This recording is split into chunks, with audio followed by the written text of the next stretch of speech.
Good morning, student. I welcome you all to Chemistry Online पाठशाला। तो इससे पहले हमने valence bond electron pair repulsion theory पढ़ ली थी। तो valence bond electron pair repulsion theory में कुछ कुछ लिमिटेशन भी थी। तो लिमिटेशन क्या क्या थी उसकी, तो लिमिटेशन हम कुछ डिस्कस कर लेते हैं और वो क्यों फेल हो गई, क्यों उसके जगह वैलेंस बॉन्ड थ्योरी और मॉलिक्यूलर ऑर्बिटल थ्योरी को इंट्रोड्यूस करना पड़ा, उसके हम रीजन देख लेते हैं। तो valence bond theory is able to explain the shape of the simple molecules. तो सिंपल मॉलिक्यूल्स के शेप को एक्सप्लेन करने में तो सक्सेसफुल थी। कौन सी theory? VACPR theory. But it was not able to predict the shape in number of cases. तो सिर्फ पर्टिकुलर कुछ मॉलिक्यूल्स की शेप को देने में ही valence bond electron pair repulsion theory success थी। सभी टाइप के मॉलिक्यूल्स को स्ट्रक्चर्स नहीं बता पा रही थी वैलेंस बॉन्ड थ्योरी, ये valence bond electron pair repulsion theory. तो इस वजह से ये थ्योरी जो है वो फेल हो गई। दूसरा इसका रीजन है, दूसरी थ्योरी आने का, वैलेंस VBT थ्योरी आने का, कि ये जो है इसके लिमिटेड एप्लीकेशन थे। ठीक है, इस वजह से ये थ्योरी की क्या हो गई, इसका कुछ लिमिटेशन था। Valence bond electron pair repulsion theory के कुछ लिमिटेशन थे। तो इस थ्योरी को ओवरकम करने के लिए दो थ्योरी आई थी। कौन कौन सी? फर्स्ट आई थी वैलेंस बॉन्ड थ्योरी और दूसरी थी मॉलिक्यूलर ऑर्बिटल थ्योरी।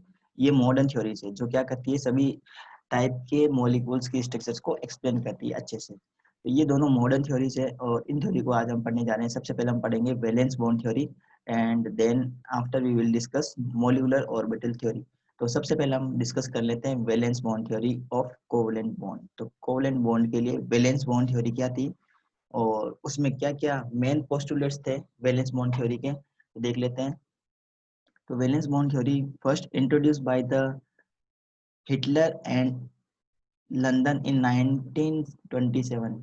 हिटलर और लंदन ने ये थ्योरी दी थी, वैलेंस बॉन्ड थ्योरी। अब इसके अकॉर्डिंग क्या है बच्चों, ये जो थ्योरी है ना, ये दो बेसिस पे ये थ्योरी दी गई थी। सबसे पहला था basis in terms of energy consideration. तो मतलब एनर्जी को कंसीडर करके बताया था कि किसी भी मॉलिक्यूल की स्ट्रक्चर किस टाइप से होगी, on the basis of energy.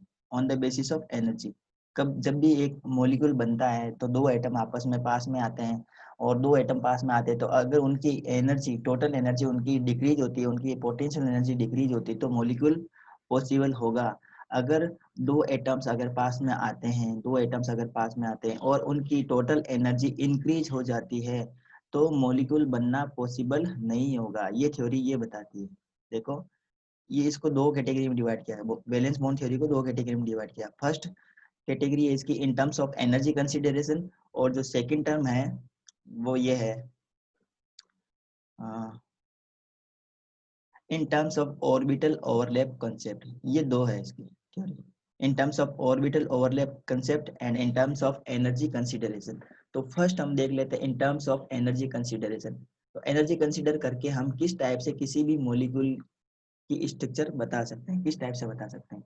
तो देखो, इस थ्योरी के according in terms of energy consideration क्या होता है, देखो अब मैं आपको एक स्लाइड शेयर करके आपको ये बता देता हूँ वैलेंस बॉन्ड थ्योरी को अच्छे से, तो ध्यान देंगे सभी लोग।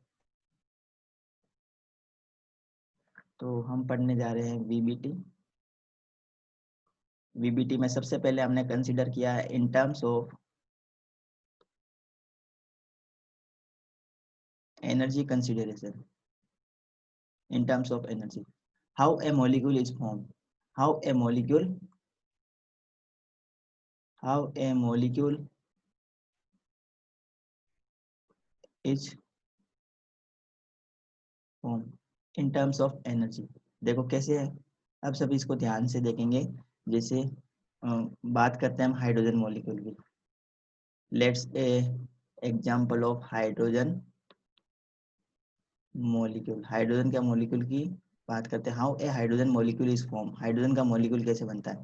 तो देखो, हाइड्रोजन के मॉलिक्यूल में दो हाइड्रोजन है और दो हाइड्रोजन के एटम्स है। हाइड्रोजन के मॉलिक्यूल में दो हाइड्रोजन के एटम्स है और दोनों हाइड्रोजन के एटम्स एक कोवलेंट बॉन्ड से बॉन्डेड है। ये कोवलेंट बॉन्ड है, सिंगल कोवलेंट बॉन्ड होता है इसमें, ये सिंगल कोवलेंट बॉन्ड से बॉन्डेड है। अब ये हाइड्रोजन का मॉलिक्यूल किस टाइप से बना है अकॉर्डिंग टू वीबीटी थ्योरी, ये हम इसमें इसका जो फॉर्मेशन पढ़ रहे हैं ना, किसके टर्म्स में पढ़ रहे हैं, इन टर्म्स ऑफ एनर्जी कंसिडरेशन, किस टाइप से ये हाइड्रोजन का मॉलिक्यूल बनता है, आप ध्यान देंगे। जैसे ये एक हाइड्रोजन का एटम है,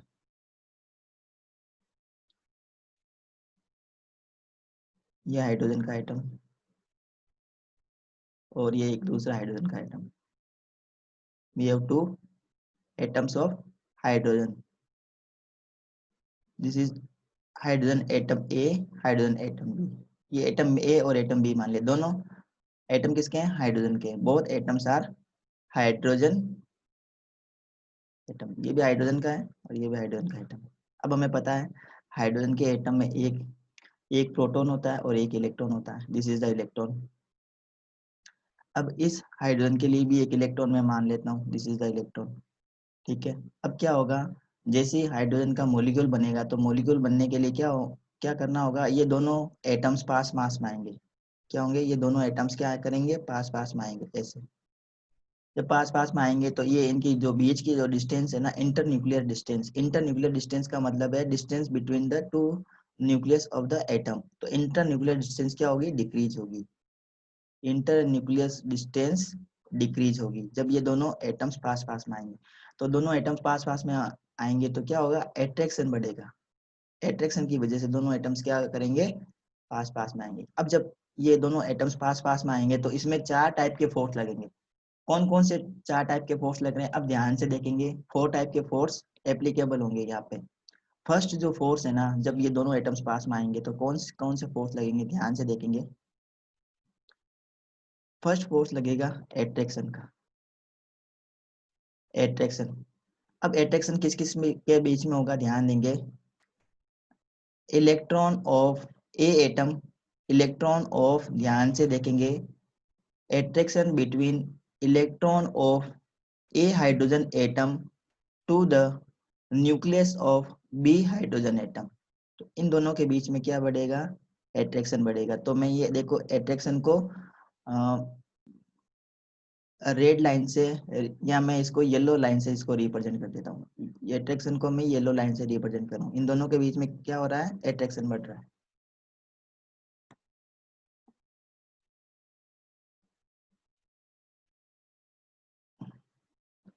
ठीक है, दोनों के बीच में क्या बढ़ रहा है, एट्रैक्शन।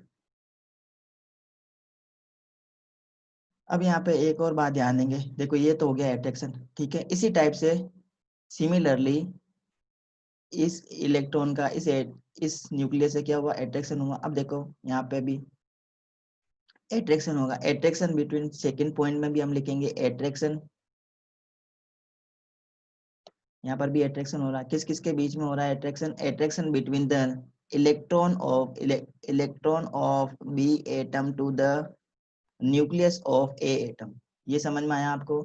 ये जो इलेक्ट्रॉन है ना, ये इलेक्ट्रॉन नेगेटिवली चार्ज है, ये पॉजिटिवली चार्ज पार्टिकल है इसमें प्रोटॉन, इन दोनों के बीच में क्या होगा, एट्रैक्शन होगा। ये नेगेटिवली चार्ज सब पार्टिकल है इलेक्ट्रॉन, इसके जो एटम बी है हाइड्रोजन का, इसके न्यूक्लियस में प्रोटॉन है, प्रोटॉन पे पॉजिटिव चार्ज है, इलेक्ट्रॉन पे नेगेटिव चार्ज है, नेगेटिव और प्रोटॉन के बीच में क्या होगा, एट्रैक्शन होगा, इन दोनों के बीच में एट्रैक्शन, इन दोनों के बीच में एट्रैक्शन, ये दूसरा एट्रैक्शन। अब तीसरा एट्रैक्शन मैं बता रहा हूँ किस किस के बीच में एट्रैक्शन होगा, ध्यान से देखेंगे, तीसरा जो टाइप का एट्रैक्शन होगा वो होगा attraction between the nucleus and electron, इन दोनों के बीच में भी क्या होगा, एट्रैक्शन होगा, इन दोनों के बीच में भी क्या होगा, एट्रैक्शन होगा।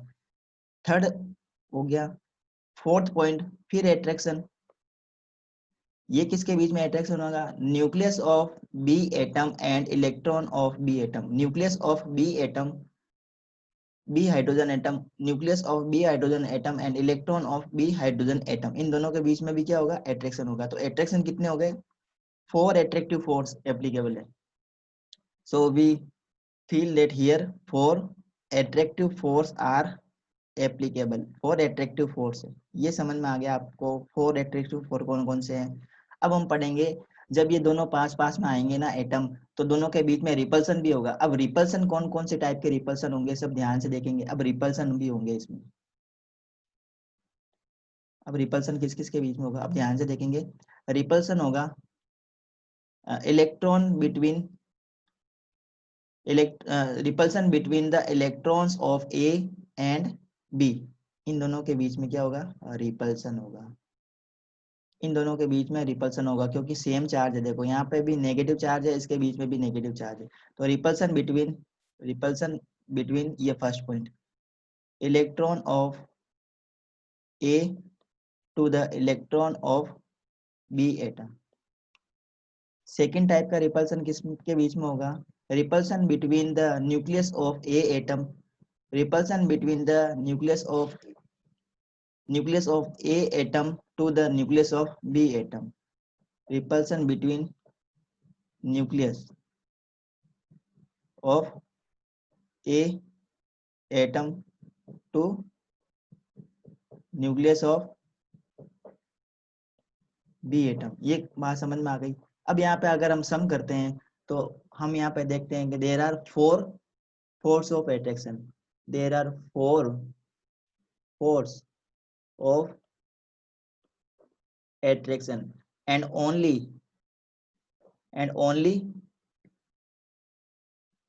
two forces of repulsion।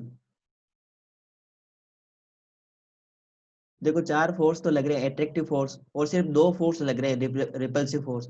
तो दोनों में से कौन सा फोर्स ज्यादा है, फोर्स ऑफ एट्रैक्शन ज्यादा है, पता है ना। देखो चार फोर्स एट्रैक्टिव फोर्स है, दो फोर्स क्या है, रिपल्सन के फोर्स है। तो नेट यहाँ पे क्या है, नेट एट्रैक्शन हो रहा है। नेट में क्या हो रहा है, नेट एट्रैक्शन फोर्स लग रहा है। अब नेट एट्रैक्शन फोर्स लग रहा है तो क्या होगा, hydrogen molecule is possible, the formation of hydrogen molecule is possible. ये इसका कंक्लूजन निकला। अब यहाँ पे कंक्लूजन यह आपको समझ में आ चुका होगा, किस टाइप से ये हमने कंक्लूजन निकाला है, किस टाइप से हमने इसको एक्सप्लेन किया, ये समझ में आ गया आपको किस टाइप से हाइड्रोजन का मॉलिक्यूल बना है।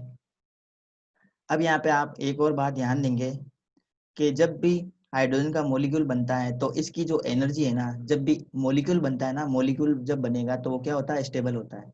मॉलिक्यूल हमेशा क्या होता है, मॉलिक्यूल बनता है तो वो क्या होता है, स्टेबिलिटी के लिए क्या करता है, अपनी एनर्जी को रिलीज करता है। For stability energy is release,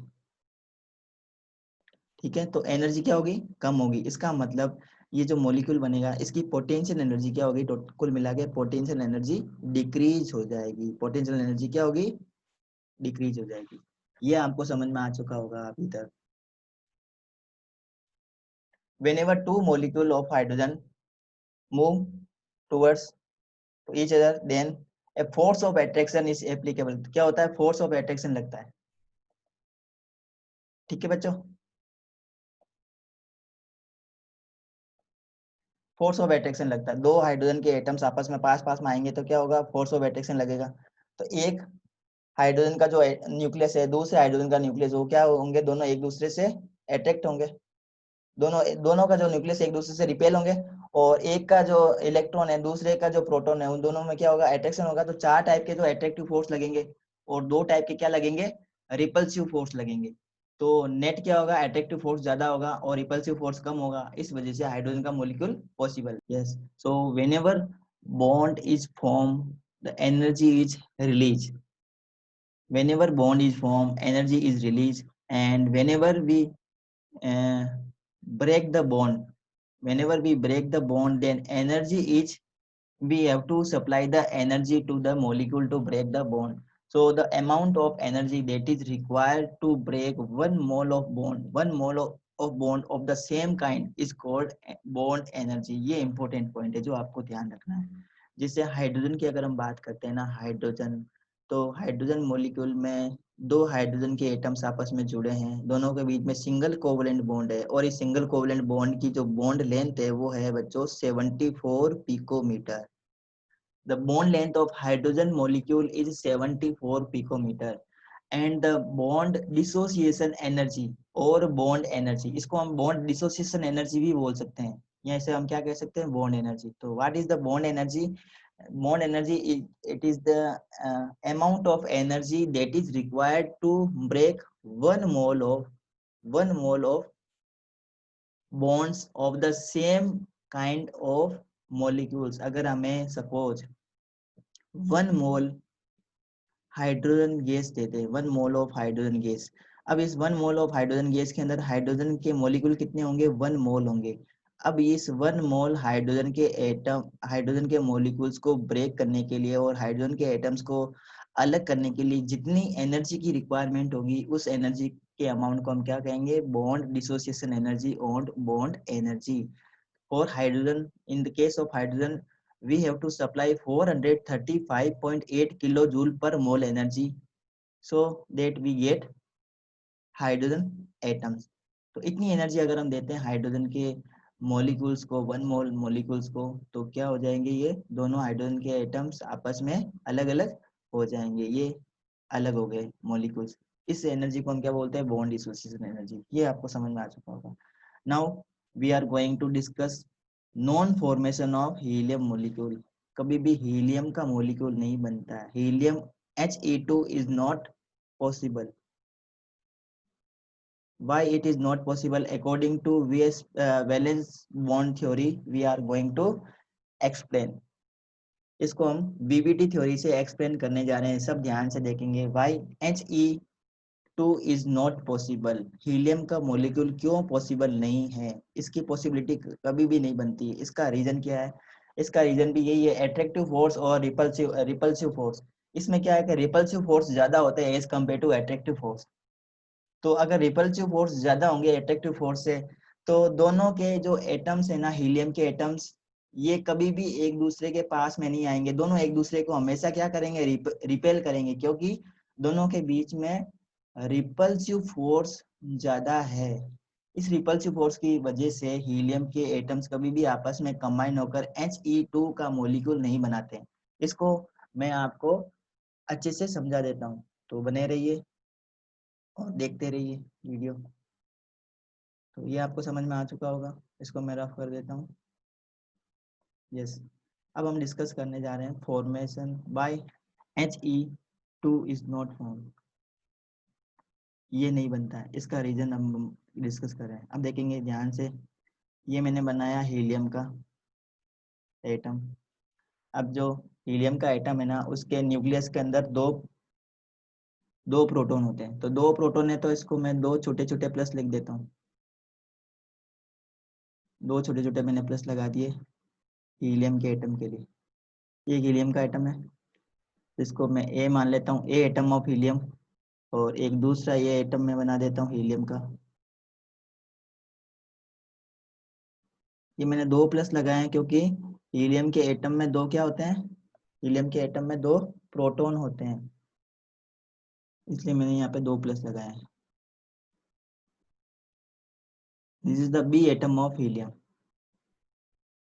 दोनों हीलियम के एटम है, हीलियम का एटम, ये भी हीलियम का एटम। अब ध्यान देंगे, तो हीलियम के एटम है, तो हीलियम के एटम में इलेक्ट्रॉन कितने होते हैं, दो इलेक्ट्रॉन होते हैं। तो ये मैं दो इलेक्ट्रॉन लगा देता हूँ, ये हीलियम का, ये एक इलेक्ट्रॉन, ये दूसरा इलेक्ट्रॉन। इस हीलियम के लिए भी ये दो इलेक्ट्रॉन्स। अब आपको पता होगा कि ये जो, अब देखो इसमें अट्रैक्टिव फोर्स कौन कौन से होंगे और रिपल्सिव फोर्स कौन कौन से होंगे। तो मैं अट्रैक्टिव फोर्स की सबसे पहले कैलकुलेशन कर लेता हूँ, अट्रैक्टिव फोर्स कौन कौन से होंगे। अब किस किस के बीच में अट्रैक्शन होगा, ध्यान से देखना।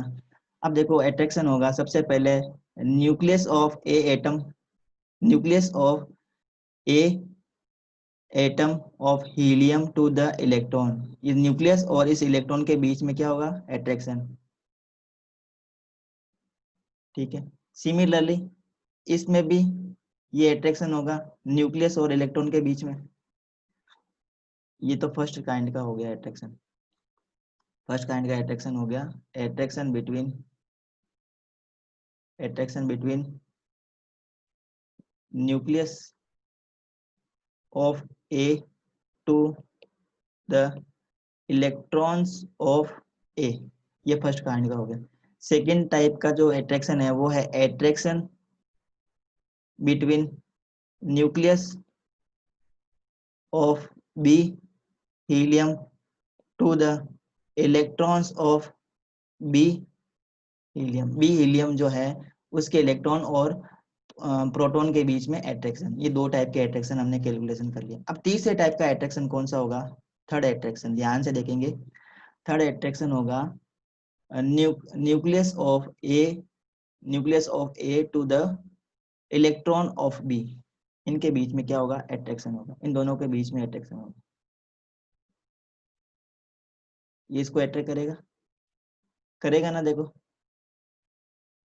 अब यहाँ पर भी अट्रैक्शन होगा, ठीक है। मतलब ये जो प्रोटॉन है इसके न्यूक्लियस में, इस हीलियम के न्यूक्लियस में जो प्रोटॉन है वो क्या करेंगे? इस इलेक्ट्रॉन को अटैक करेंगे। इसी टाइप से ये जो प्रोटॉन है हीलियम बी में, ये भी क्या करेंगे? अट्रैक्शन करेंगे। तो इन दोनों के बीच में भी अट्रैक्शन होगा यहाँ पर भी। तो टोटल कितने अट्रैक्शन हो गए? एक तो अट्रैक्शन हो गया, attraction of nucleus of A to the electron of B atom, ठीक है। इसी टाइप से फोर्थ हम लिख लेते हैं attraction of attraction in between nucleus of B to the electron of A. ये चार टाइप के इसमें क्या बने हैं? अट्रैक्शन। अब हम रिपल्सन का भी कैलकुलेशन कर रहे हैं, इसके अलावा और इसमें कोई भी अट्रैक्शन फोर्स नहीं होगा। अब हम रिपल्सन का कैलकुलेशन कर लेते हैं। तो देखो रिपल्सन किस किस में होगा? इन दोनों इलेक्ट्रॉन्स के बीच में रिपल्सन होगा। ये फर्स्ट रिपल्सन हो गया electron and electron repulsion, electron and electron repulsion, ये फर्स्ट काइंड का हो गया इलेक्ट्रॉन इलेक्ट्रॉन रिपल्सन, ये फर्स्ट। अब देखो सेकंड कौन सा होगा? ये देखो, अब आपको येलो लाइंस काउंट करनी है, ठीक है। ब्लैक कलर की जो लाइंस है वो 4 बनी है। ब्लैक कलर की लाइन को हमने कैसे बनाया? अट्रैक्शन से शो किया है। अब हम येलो कलर की जो लाइन बना रहे हैं वो बता रहे हैं रिपल्सन की। तो एक तो रिपल्सन ये हो गया, दूसरा रिपल्सन ये हो गया। अब तीसरा जो रिपल्सन है इन दोनों के बीच में, इन दोनों के बीच में रिपल्सन। अब जो फोर्थ रिपल्सन है ना, ये इस इलेक्ट्रॉन और इस इलेक्ट्रॉन और इस इलेक्ट्रॉन के बीच में रिपल्सन, क्योंकि सेम चार्ज है ना। इस इलेक्ट्रॉन पर भी माइनस चार्ज, इस इलेक्ट्रॉन पर भी माइनस चार्ज, इसके ऊपर भी माइनस का चार्ज है, इसके ऊपर भी माइनस का चार्ज है। तो सेम चार्ज होता है तो एक दूसरे को रिपल्सन कर एक दूसरे को रिपेल करेंगे। तो ये चार टाइप के रिपल्सिव फोर्स हो गए। और फिफ्थ टाइप का जो रिपल्सिव फोर्स है वो है न्यूक्लियस और न्यूक्लियस के बीच में repulsion, repulsion between nucleus and nucleus of A and B. अब टोटल रिपल्सन कितने और अट्रैक्शन कितने? फोर एट्रैक्टिव फोर्स है और 5 क्या है? रिपल्सिव फोर्स है। 5 रिपल्सिव फोर्स है और 4 एट्रैक्टिव फोर्स है। तो आप मुझे बताओ कि दोनों एटम जब पास में आएंगे तो क्या हीलियम He2 का एटम पॉसिबल है बनना? नहीं है पॉसिबल। क्यों? क्योंकि यहाँ पे रिपल्सिव फोर्स ज्यादा है। देखो यहाँ पे 5 रिपल्सिव फोर्स है और सिर्फ 4 एट्रैक्टिव फोर्स है। तो नेट अमाउंट किसका ज्यादा है? रिपल्सिव फोर्स का अमाउंट ज्यादा है, इसलिए कभी भी हीलियम He2 का मॉलिक्यूल नहीं बनता है। I think this concept is very clear. Concept आपको समझ में आ चुका होगा।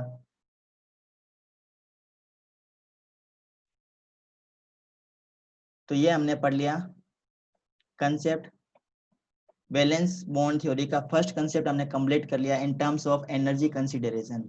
This point we have successfully completed. Now moving to the second point of VBT. Second point की तरफ बढ़ते हैं। वेरी वेरी इंपॉर्टेंट पॉइंट है in terms of orbital overlap. Orbital overlap के कंसेप्ट पर भी वैलेंस बॉन्ड थ्योरी को समझाया हुआ है और ये लेटेस्ट थ्योरी है बच्चों। ये थ्योरी ज्यादा इंपॉर्टेंट है। जो अभी हमने पढ़ा है ना एनर्जी कंसिडरेशन वाला, वो थ्योरी है लेकिन वो इतनी ज्यादा यूजफुल नहीं है जितनी कि ऑर्बिटल ओवरलैप का कंसेप्ट है। तो इसको अच्छे से समझना है।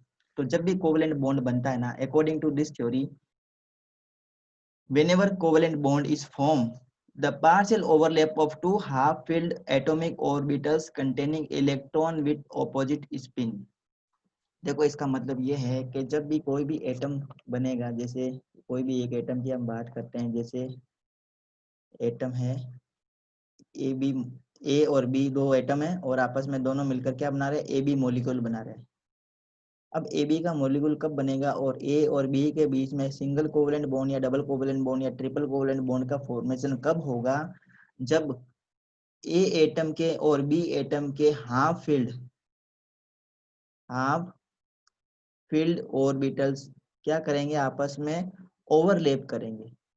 क्या करेंगे, ये आपस में ओवरलैप करेंगे तो क्या बनेगा, कोवलेंट बॉन्ड का फॉर्मेशन होगा। कोवलेंट बॉन्ड का फॉर्मेशन होगा। ठीक है।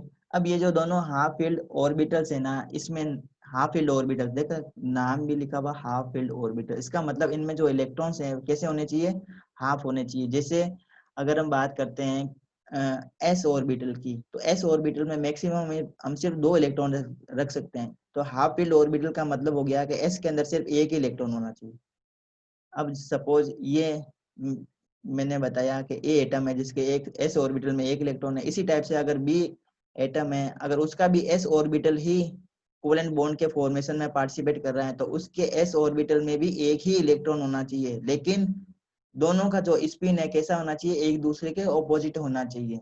मतलब ए का जो इलेक्ट्रॉन है वो अगर एंटी क्लॉकवाइज रोटेट कर रहा है, ध्यान से सुनेंगे, एंटी क्लॉकवाइज रोटेट कर रहा है, तो जो बी एटम है उसका इलेक्ट्रॉन कैसे रोटेट करना चाहिए, उसको क्लॉकवाइज डायरेक्शन में उसको रोटेट करना है, तभी जाके इन दोनों के बीच में क्या होगा, ओवरलैपिंग होगी और कोवलेंट बॉन्ड का फॉर्मेशन होगा। अगर एक एक इलेक्ट्रॉन की शेयरिंग करेंगे ये, तो सिंगल कोवलेंट बॉन्ड का फॉर्मेशन हो जाएगा। किसका हो जाएगा, सिंगल कोवलेंट बॉन्ड का फॉर्मेशन होगा।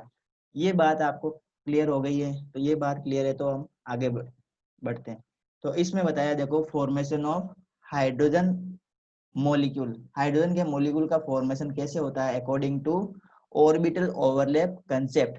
तो देखेंगे कैसे होता है, ध्यान से देखेंगे, इसको मैं बता देता हूँ। According to orbital overlap concept,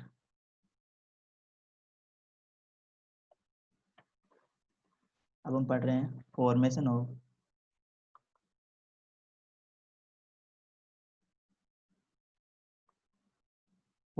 of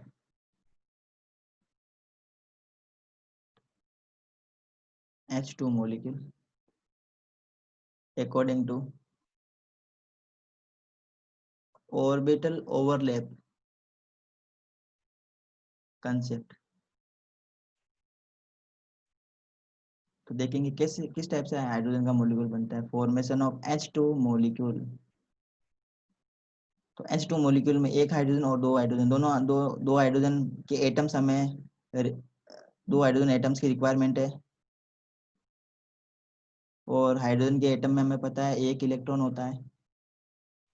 इसका इलेक्ट्रॉनिक कॉन्फ़िगरेशन लिखेंगे तो क्या लिखेंगे हम, 1s1, इसके लिए भी 1s1 आता है। नंबर ऑफ ऑर्बिटल में, एस ऑर्बिटल में सिर्फ एक ही इलेक्ट्रॉन है, इसमें भी ऐसी ऑर्बिटल में एक इलेक्ट्रॉन है। तो ये क्या करते हैं, इलेक्ट्रॉन की शेयरिंग करेंगे। किस टाइप से करेंगे, देखो ध्यान से देखेंगे, ये प्रोटॉन,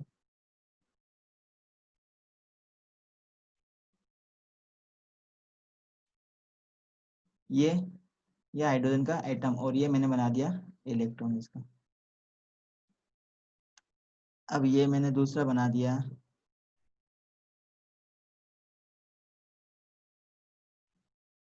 हाइड्रोजन एटम, एंड ये इसका क्या है, इलेक्ट्रॉन्स है। अब ये क्या करेंगे, दोनों के जो ऑर्बिटल्स है ना ओवरलैप करेंगे। ओवरलैप मतलब एक दूसरे के अंदर मिक्स होंगे।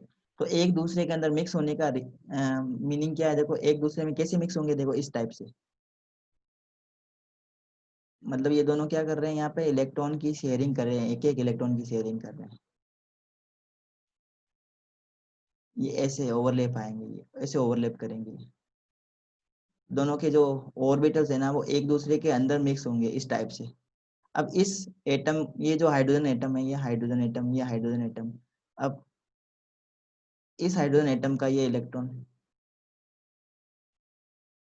और इस हाइड्रोजन एटम का, इस हाइड्रोजन एटम का ये इलेक्ट्रॉन, इन दोनों की क्या हो गई, शेयरिंग हो गई। अब ये देखो दोनों हाइड्रोजन के जो एटम्स है ना, दोनों एक दूसरे के ऑपोजिट स्पिन के हैं इलेक्ट्रॉन। ये दोनों जो इलेक्ट्रॉन्स है ना, both electrons are having opposite opposite spin. Opposite spin का मतलब है अगर एक इलेक्ट्रॉन एंटी क्लॉकवाइज डायरेक्शन में रोटेट कर रहा है, तो दूसरा इलेक्ट्रॉन को क्लॉकवाइज डायरेक्शन में रोटेट करना होगा, तभी उसको हम क्या बोलते हैं, ऑपोजिट स्पिन के इलेक्ट्रॉन्स। अगर ऑपोजिट स्पिन के इलेक्ट्रॉन्स वाले दो हाइड्रोजन एटम्स आपस में कंबाइन होते हैं तो उनके ऑर्बिटल्स क्या हो जाएंगे, कंबाइन हो जाएंगे, और कंबाइन होकर क्या करेंगे, वो सिंगल कोवलेंट बॉन्ड का फॉर्मेशन करेंगे। तो यहाँ पे ओवरलैपिंग हो गई। अब ये ओवरलैपिंग से क्या बना है, सिग्मा बॉन्ड बना है। यहाँ पे क्या बना है, सिग्मा बॉन्ड बना है, और हाइड्रोजन का मॉलिक्यूल्स का फॉर्मेशन हुआ इस टाइप से। ये हाइड्रोजन का मॉलिक्यूल बना है इस टाइप से। दोनों ने सिंगल सिंगल कोवलेंट बॉन्ड की क्या की है, शेयरिंग की है। सिंगल सिंगल कोवलेंट सिंगल एक सिंगल कोवलेंट बॉन्ड बना है, तो सिंगल कोवलेंट बॉन्ड में एक एक इलेक्ट्रॉन की दोनों ने क्या किया है, शेयरिंग की है, और इलेक्ट्रॉन की शेयरिंग करके सिंगल कोवलेंट बॉन्ड का फॉर्मेशन हुआ है। ये H2 मॉलिक्यूल है, H2 मॉलिक्यूल। ये समझ में आ गया आपको? बहुत बहुत ही सिंपल है ये कंसेप्ट, बहुत सिंपल कंसेप्ट है। देखो इसको हम और देख लेते हैं, डायग्राम में देख लेते हैं। तो ये देखो, ये हाइड्रोजन का एटम, एक हाइड्रोजन, इसमें जो इलेक्ट्रॉन है ना, देखो इसमें क्लॉकवाइज डायरेक्शन में रोटेट कर रहा है। दूसरा हाइड्रोजन एटम, इसमें जो ये इलेक्ट्रॉन है ये एंटी क्लॉकवाइज रोटेट कर रहा है। दोनों आपस में कंबाइन होंगे तो देखो इस टाइप से, इसका इलेक्ट्रॉन एक का क्लॉकवाइज डायरेक्शन का, दूसरे का एंटी क्लॉकवाइज डायरेक्शन का, दोनों ऑपोजिट स्पिन के इलेक्ट्रॉन्स आपस में कंबाइन हो रहे हैं, क्योंकि इनके ऑर्बिटल्स क्या कर रहे हैं, ओवरलैप कर रहे हैं। ऑर्बिटल्स ओवरलैप करेंगे तो दोनों इलेक्ट्रॉन्स क्या करेंगे, आपस में बॉन्ड बना लेंगे। इस टाइप का बॉन्ड बनेगा, इसमें कोवलेंट बॉन्ड बन जाएगा। तो इसको इस टाइप से भी रिप्रेजेंट कर सकते हैं। देखो फर्स्ट एटॉमिक ऑर्बिटल जो हाइड्रोजन का है, ये दूसरा एटॉमिक ऑर्बिटल हाइड्रोजन का, दोनों आपस में ओवरलैप करके क्या बनाते हैं, सिग्मा बॉन्ड का फॉर्मेशन कर लेते हैं। क्या करते हैं, सिग्मा बॉन्ड का फॉर्मेशन होता है। ये अभी हम बताएंगे, सिग्मा बॉन्ड और पाई बॉन्ड का कंसेप्ट क्या है, इसको अच्छे से हम समझाएंगे। तो ये आपको समझ में आ चुका होगा हाइड्रोजन का मॉलिक्यूल किस टाइप से बनता है, according to orbital overlap concept. तो you understand the formation of H2 molecule according to orbital overlap concept। ये समझ में आ चुका होगा आपको? ये समझ में आ गया तो हम एक और एग्जांपल देख लेते हैं, formation of hydrogen fluoride molecule. Hydrogen fluoride molecule मतलब HF मॉलिक्यूल। HF मॉलिक्यूल का फॉर्मेशन किस टाइप से होता है वो भी हम देख लेते हैं।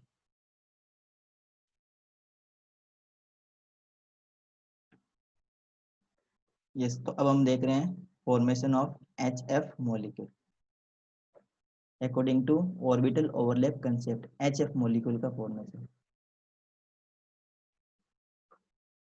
तो देखो हाइड्रोजन के एटम में सिर्फ एक ही इलेक्ट्रॉन होता है। इसका इलेक्ट्रॉनिक कॉन्फ़िगरेशन भी आप लिख दो हाइड्रोजन के लिए 1s1। फिर फ्लोरीन के लिए लिखो, तो एटॉमिक नंबर इसका 9 है। 1s2, 1s2, 2s2, 2p, 1s2, 2s2, 2p, 5। ये इसका क्या हो गया, इलेक्ट्रॉनिक कॉन्फ़िगरेशन हो गया फ्लोरीन के लिए। अब यहाँ पे देखो, ध्यान से देखेंगे, अभी हमने क्या बताया था कि ऑर्बिटल ओवरलैप के लिए इनकम्प्लीट ऑर्बिटल्स काम आएंगे। इनकम्प्लीट ऑर्बिटल्स का मतलब ऐसे ऑर्बिटल जिसके अंदर इलेक्ट्रॉन्स क्या है, या तो हाफ फिल है या फिर, देखो इसमें हाफ फिल्ड ऑर्बिटल है, हाफ फिल्ड ऑर्बिटल होने जरूरी है। हाफ फील्ड ऑर्बिटल्स ही काम में आएगा। हाफ फील्ड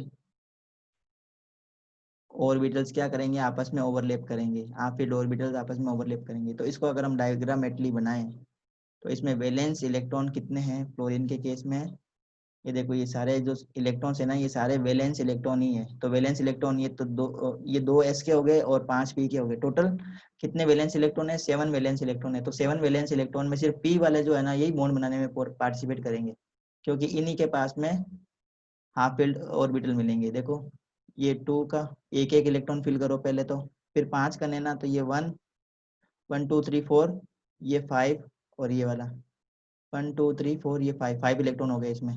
अब देखो ये है 2px, 2py orbital and 2pz orbital. तो 2pz ऑर्बिटल क्या करेगा, मॉलिक्यूल बनाने में पार्टिसिपेट करेगा। तो हाइड्रोजन के लिए हम बना देते हैं, ये हमने बना दिया हाइड्रोजन के लिए, जिसमें सिर्फ एक ही होता है इलेक्ट्रॉन। अब फ्लोरीन के लिए हम बनाएंगे तो 2p ऑर्बिटल बनाना हमें, तो 2p ऑर्बिटल बना देते हैं, देखो इस टाइप से।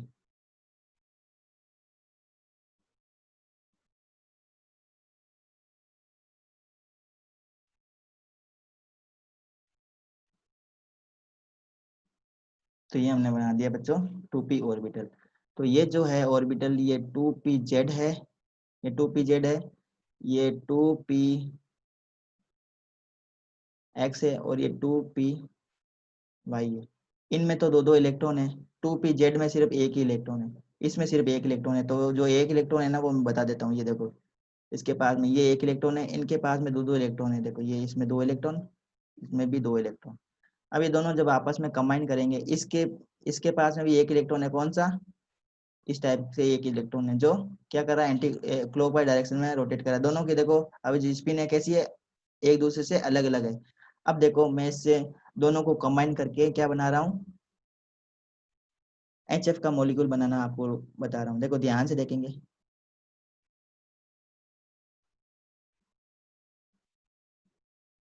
ये इस टाइप से ओवरलैप हो जाएगा।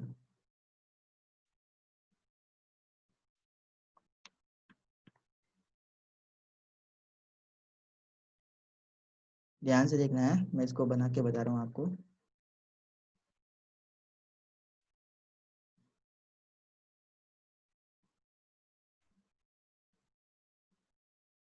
तो यहाँ पे देखो ये जो इलेक्ट्रॉन्स हैं, इसका न्यूक्लियस, अब ये इलेक्ट्रॉन्स का जो मूवमेंट है वो भी बता देता हूँ। देखो ये दोनों इस टाइप से कंबाइन होकर क्या कर लिया इन्होंने, ऑर्बिटल्स बना लिए। ये हाइड्रोजन के लिए है और ये फ्लोरीन के लिए। तो इस टाइप से इनका क्या बनेगा, ऑर्बिटल का कंसेप्ट है। तो ये बना हाइड्रोजन मॉलिक्यूल, HF मॉलिक्यूल। इसके दोनों के बीच में क्या बनेगा, एक सिंगल कोवलेंट बॉन्ड बनेगा, क्योंकि दोनों ने क्या किया, एक एक इलेक्ट्रॉन की शेयरिंग की है। सिंगल कोवलेंट बॉन्ड बनेगा, single covalent bond. I think this concept is very clear, ये समझ में आ चुका होगा आपको।